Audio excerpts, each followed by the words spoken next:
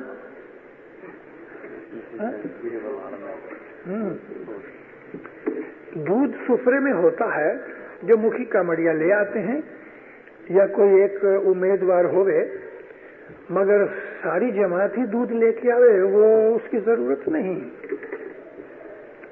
اس کی ضرورت نہیں۔